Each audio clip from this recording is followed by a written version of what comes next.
Oh, hi. I know that you've asked me to come to speak about something that's very personal to my life, and it's something that a lot of you want to hear because you have issues with perhaps chronic illnesses or MS, or you know somebody who's got multiple sclerosis, and that's why you asked me to come and speak. And some of you are here just because you're curious to see what an Indian looks like. No, I'm just kidding. But more importantly, an Indian without an Indian accent. Although I can bring up the Indian accent if you would like. I can bring that if you would like. So, no? Yes? You? Okay, I'll do that for him once in a while, but most of the time I'm not going to do that. I joke around a little bit about this topic because it's so serious and it's just so crushing that I don't like it. Honestly, I don't like talking about this, especially because I really wish this was kind of like riding in a cab.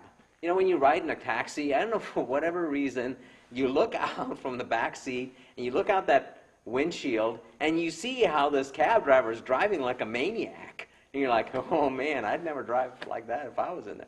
I'm sitting in the car. I'm sitting in the cab. And that's the way I'm looking at multiple sclerosis right now. I'm like, oh man, I wish I didn't have that. I really wouldn't want that. I do have that. I have multiple sclerosis. And I've had it since 1999. And I've had to deal with all the issues that go along with MS for a long time. And for those of you who don't understand MS or don't even know what the effects of MS are, I'll just give you a Reader's Digest short version of MS. MS is an interesting disease, especially for a guy who's an electrical engineer, because MS messes with my electrical system. It messes with your electrical system if you have multiple sclerosis. So I want you to imagine a wire, like a cord that turns on a lamp. That wire has got insulation on the outside of it, and the covering of that cord is something that is being eaten away by my immune system. So imagine my nerves, they have that same insulation on there, and it's called myelin. Myelin sheet that's on that nerve covering. And my immune system, for whatever reason, thinks that that covering is a virus. And so it's eating that and tearing that stuff away. Well, once you tear enough of that insulation away, what you end up with is exposed wires. And those electrical signals are firing all over the place, and people will feel numbness and tingling and all sorts of weird things all over your body. But if those nerves ever break, it's game over. Even though the brain wants to get the legs to move, if that nerve is broken, can't do that. I want to get those fingers to move, even though my brain's telling my fingers to move and my fingers can't move, can't do that because there's no connection between the two, between the brain and this. So that's what MS is all about. It's about stripping away the myelin sheath, and this causes all sorts of issues. And by the way, MS also causes depression. How wonderful is a side effect, because it causes all sorts of mental disorders. Now, interestingly, doctors can tell you all these things, and they can even tell you the proteins that are causing all this stuff and demyelination and all these different words, but they don't have a cure. They don't even know what causes it. They don't know what causes MS. They don't know how to get rid of MS. What am I paying these doctors for anyway? It's kind of one of those kind of diseases where you go, you get the diagnosis, and then you find out there's no cure and there's no hope. There's just no hope. Now, interestingly, there's a lot of research being done right now on trying to come up with a cure, but nothing yet. There's a lot of advances, but what does that mean? Well, there's some ways to actually slow down the process of the demyelination and kind of giving you a little bit of order back. So instead of declining like this, you can decline a little bit slower rate. Okay, not the best news, but it's still good news. And one of the therapies, it's called the ABC drugs. Avenax, beta-seron, and Copaxone. Those are the three drugs that are best known. There's a new one coming out that's Rebif, which is by Serrano. It's different companies. Doesn't matter. But the whole idea is this is putting poison into your body on a daily or weekly basis, depending on the drug that you take. And then what you end up doing is having your immune system attack that poison instead of attacking the myelin sheath. Seems to work. They show a significant slowdown of the progression of MS with people who take this. Is any of this encouraging you? It's not encouraging me. This sucks. All right, to be honest with you, it really stinks to get a diagnosis like this and having to live with something like this. Now, most of the people that get diagnosed with MS get it around the median age of about 33 and a half. Isn't that great numbers? 33 and a half is when they get diagnosed with MS. I was 33 when I was diagnosed with MS. Isn't that interesting? Now, what happens is they show you a progression path. They'll say within 10 years, here's all the things that's going to happen. Don't you love it when doctors predict your future? Well, they predicted mine. In 1999, they said that within 10 years, you're going to start losing mobility. What does that mean? That means I won't be able to walk. Okay, not so good, because I'm the only breadwinner for my family. I've got 3 daughters and a wife, and the first thing that happens is sense of overwhelm. I don't know what I'm going to do. How am I going to take care of my family? How am I going to? I don't know. And I smile a little bit because there's so many people in that same situation right now. There's so many people in that same situation. Maybe it's not MS. Maybe it's something else. Maybe it's something else that's chronic. I found out something really sad about this whole disease is that the drugs are so expensive. Even the things to slow things down, some people can't even afford those drugs. So even if they had an opportunity to slow it down, some people can't even afford to do that. How depressing is that? That's a really depressing disease, wouldn't you agree? All right. I'm going to add to your depression just a little bit more. And you wanted to hear this, I'm going to tell you. I'm going to just lay it all out there for you. You know, this is one of these open kimono type of things. One of the things that I will tell you is that 99, I get diagnosed with MS. I go into denial for about a year, by the way. I didn't accept it. I did not accept that I have MS. And so it took me about a year plus before I was convinced by doctors, by one of my favorite neurologists in Pittsburgh. He actually showed me some things. He's a really good guy, and he explained the birds and the bees to me, basically. And he showed me that I have MS. And he showed that to me with MRIs. And MRI is a really interesting image. It's a magnetic resonance image of my brain and my spinal column. And it shows all these white spots that showed up in my brain. And what are those white spots? Those are ways that your body creates little water spots to try to heal your body. Those white spots are very indicative of the fact that you have MS. When he showed me that, and he showed me how they're growing, he says, your MS is rapidly progressing unless you try to control it with Avenax or some other form of therapy. Okay. Fast forward 2 years, I go ahead and start on Avenax.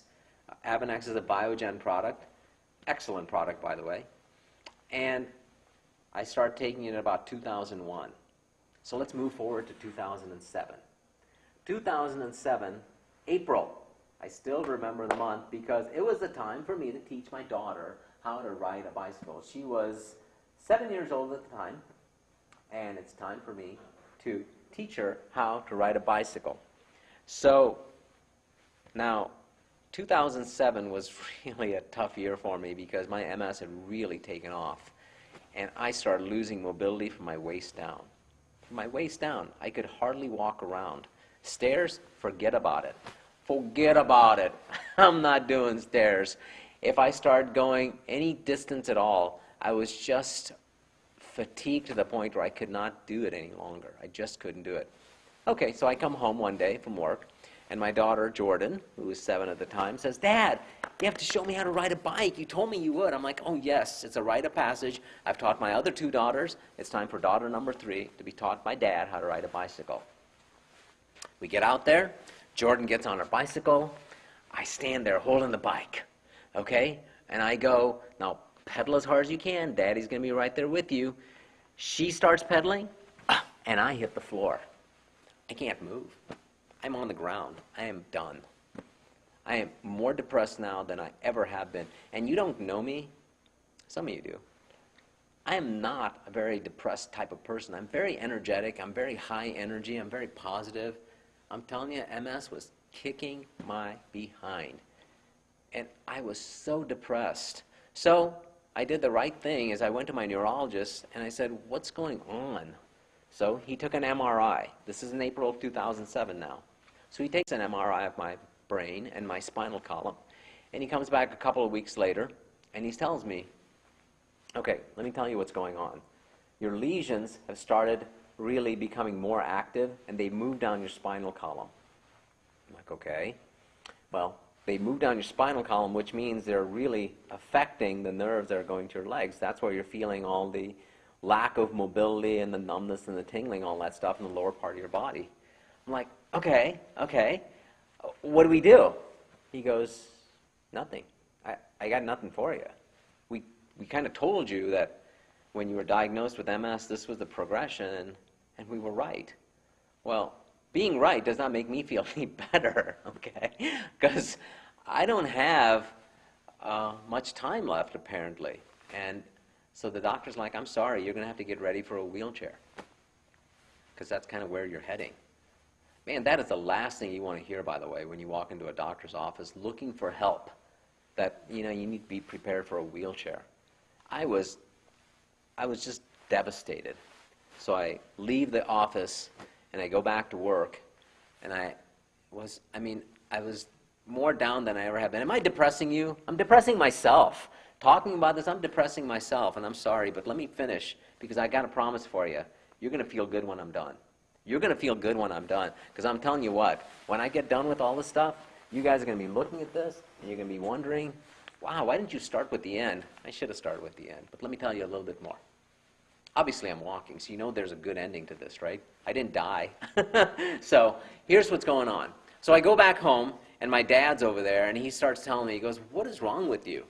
And I told him the whole thing with my doctor and how the neurologist says that I got to head for a wheelchair and blah, blah, blah. And he says, well, I'll be honest with you, Akhil, you're seeing the wrong doctors. You're really seeing the wrong doctors. You need to see the right doctors. I said, hey, I'm seeing the best guy at, I'm not going to even say his name, but I'm seeing the best guy here. And he says, yeah, I know who you're talking about. I know the guy, actually, but wrong guy. I'm like, what are you recommending? He goes, you need to leave this country. You need to leave the United States. You need to go to India. And you need to go there so you can actually get healed. I'm like, whoa, healed? What are you talking about? Healed. I've got MS. Don't you understand? MS is incurable, which means there's no healing for MS. There's nothing for MS. It's just my fate. My dad's like, do you want to get cured or not? I'm like, well, yeah. He goes, well, then go to India and stop acting like you know everything. Ooh, cutting words. Anybody feel that way? Yeah. Anyway, so I took him up on his offer. He set me up with a clinic in India. This is if you know the geography of India, think of India like the same shape as Texas, pretty much the same thing. Where I was heading was the heart of India, the southeast part. So think El Paso, go drive from El Paso all the way down to the middle of Texas. That's where I was heading, in the jungles of India.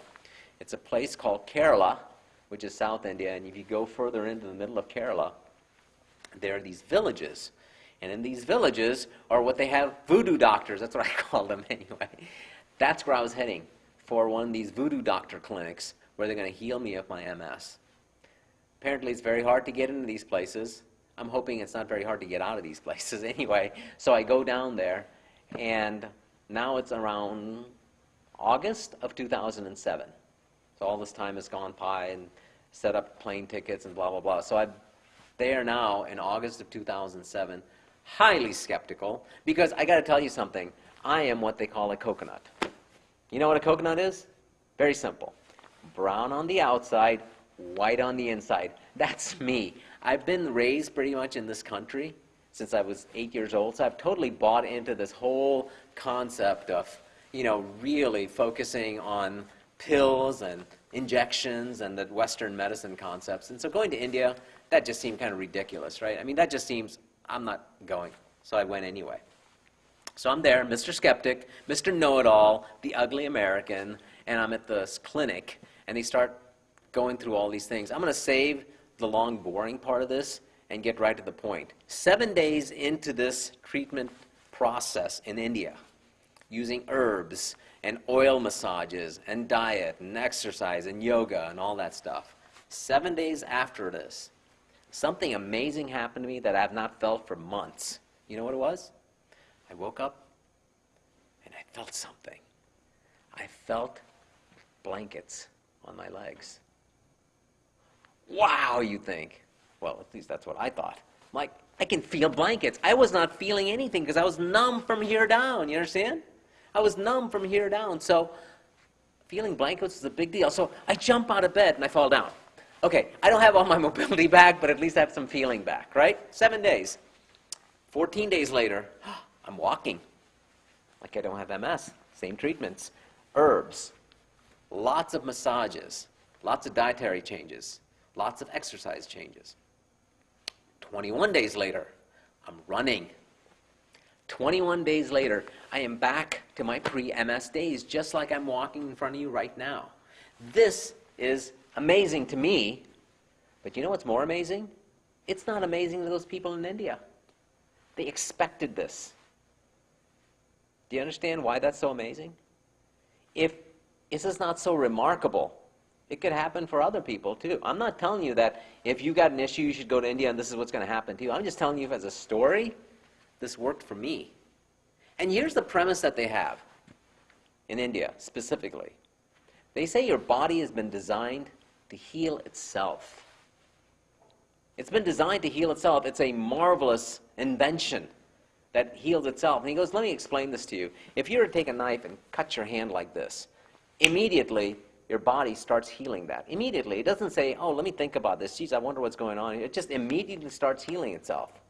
If that's what's going on, you leave it alone, it'll heal. If you keep picking at it and, keep putting stuff on there, put like dirt in there and all these different things, this will get more and more infected. Your body will continue trying to heal it, but if you keep messing with that and abusing this will get to the point where it'll get so infected you might have to amputate this whole thing. Right?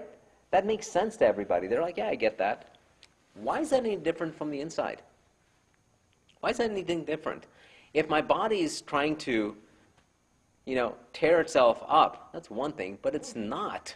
Something has gone wrong in my body that's making my immune system strip the myelin sheath off my nerves. People who've got central nerve issues, there's different things going on. Your body's not designed to do what it's doing. Something's gone wrong. And according to Indian medicine, it's talking about being out of balance. That's really important. When you're out of balance, your body starts reacting in ways that you don't want it to react. The idea of Eastern medicine is get you back into balance. That's what they found out for me. They actually asked me enough questions to understand who I was and what my issues were with my body type. And so what they said is, we need to get you back into balance so your body can heal itself. And guess what? It did. Right? Now, somewhere along the line, obviously, I must have been drinking the Kool-Aid, so I bought into this whole thing. Coconut left, Indian guy shows back up. I'm actually starting to understand and accept this whole thing. So the placebo effect, right? That's exactly what I'm thinking in my head, that, okay, I've kind of bought into this whole thing, so now psychosomatically or mentally I've kind of healed myself. So I thought anyway. 6 weeks go by, I spend all that time in India, and I'm about to leave just happy as anything because I can walk, I can do everything that I used to do before I got MS. The doctor warned me of one thing that's really important. He goes, Akhil, we've taught you now how to get yourself back in balance and stay in balance with exercise and diet and blah, blah, blah. But you've got one problem. When you go to the United States, it has one core competency. You know what the core competency is here? What we do as a core. This is our core competency. This is what we're very competent at. You know what that is? Creating stress. We're really good at that. If you don't think so, ask that guy. He'll make you stressed. In a few minutes, he'll make you stressed because that's what we're really good at. We're making stress one of our core capabilities. So he says, my doctor says, when you go back to the United States, stress is a huge cause of your problem. Stress is a significant part of many problems. Right now, Western medicine is just figuring out, just barely figuring out causes of stress. There's so many causes that stress has upon your body and your life. So anyway, here we are, back to the United States. I'm back to my pre-MS days. So I go, you know what? Let's go talk to my neurologist. Remember Mr. Wheelchair? Remember him? Yeah, Mr. positive energy. I'm going to go back to him. I'm going to ask him, let's see what's going on. Because I went and talked to him when I got back because I wanted to kind of explain, here's what's going on. So I go and see him. He goes, Akhil, wow, look at you. You know, you're so much better than when you were before. I'm like, yeah, just chill, woo. You know, I'm like, great. He goes, okay, you know, let's take another MRI. Let's find out what's going on in your brain and your spine. Okay. So I get another MRI. So I've got a pre-India MRI. I got a post-India MRI. And I come back in a couple of weeks later, and he shows both of these to me together, right next to each other, right? He says, I don't know how to explain this to you, but something interesting has happened. A couple of your lesions have actually disappeared. A couple more have actually reduced in size. It doesn't happen. MRIs don't change, by the way. Just want to let you know that. It's very unusual that this is happening. So I get all excited. And I tell him everything that happened to me in India. Now you have to understand, I walked through a waiting room with people with MS at various stages. There were some in wheelchairs, there's some with walkers, there's some just normal but still had MS. And I walked through that lobby and come to the doctor. He shows me this amazing thing about the MRIs. I tell him about all the stuff about India, and he's like, yeah, wow. I said, great, now you can go tell those people that, right? And he's like, no, I really can't. I'm like, what? And he gave me some reasons, and I don't want to make him seem like a bad guy, because I still like him, I still see him, he's still a good doctor. And he said three things which are really important. Number one, he said that I can't tell them because you are just a sample of one. I can't use you as a case study for all of this stuff. Number two, I've never been trained on the Eastern medicine practices. And number three, I don't necessarily believe it. I don't necessarily believe it that this is really happening. Even though he's seeing pictures in front of me, he goes, yeah, you know, stuff happens all the time. But stuff is not equivalent to me telling these people that, because if I tell them that and they don't experience the same things that you experience, they're going to come back and sue me. And you know, there's times in the world when you will say things that define who you're going to be from that point forward. Those words came out of my mouth at that time. You know what those words were? I told my doctor, I said, you know what? Don't tell anybody. From this point forward, I'm going to tell everybody. And that's why I'm telling you. I'm telling you because there's hope out there. It's not desperate. I can do this. I can move around again. Okay, am I a miracle? I'm not. That's the point. I'm not one of those guys who go, oh, miracles, you know, hey.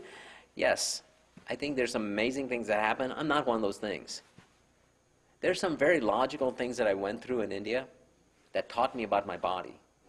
If you'd like to learn more about that stuff, I'll be happy to explain that to you. I just want to tell you my story. That's the point of this speech, is just kind of tell you a little bit about my story. Here's what I went through. Here's the depression I went through. Here's the disbelief I had. And here's the results I've gotten. Even though I was in disbelief, even though I was depressed, they have some good things going on. There's some logical practices in general that'll help you. Even if you don't have a chronic disease, by the way. The things I learned over there about the body, it's helpful. To kind of wrap it up in a shell here, January 2009. I've not ridden a bike pretty much ever. I mean, I've got one. It's one of these old bicycles. But something flicked in my head, and I'm going to continue to inspire people. And the way I'm going to do that is, with my age, I still have MS. I'm not stopped saying that I have MS. I decided to get on the MS 150 bike ride. Now, the MS 150 bike ride is not 150 miles, even though that's what I thought. It's actually 162 miles. The first day, it's almost 90 miles. The second day is about 70 miles. It's a lot of riding. I get tired driving that far, let alone riding on a bicycle. But I'll be doing that in 2 weeks. I'll be going on the MS 150 ride. So, a person my age with MS that has no cycling experience can go do this. It should inspire you. All you have to do is kind of take control. Take control. Take control of your life. And in subsequent speeches that I'm going to have with your team, I'm going to talk about stress reduction strategies, diet, lifestyle, how to deal with exercise, What are you going to do with depression? These are all things that I learned when I was in India. So now it's been 2 years, I've been symptom-free. Amazing to me. Not to my doctors in India, by the way. I write to them, I talk to them, and they're like, yeah, keep going. They kind of give me a tune-up. Once in a while, they kind of give me some information that I should be following. I'll be happy to share all that with you. Because really, at the end of the day, remember those words that came out of my mouth? I'm here to help you now. That's my job. I got a second life. The question that everybody should be asking themselves, what are you going to do with your second life? I ask myself that question. I got a simple answer. My second life is to help you. How can I help you? How can I help you understand that this whole sense of despair can lead to hope? And that hope is not just for you. That hope is for you to help somebody else. Thank you very much. Thanks for coming out. And I really want to spend some time talking to each one of you individually. If you got any questions, come talk to me.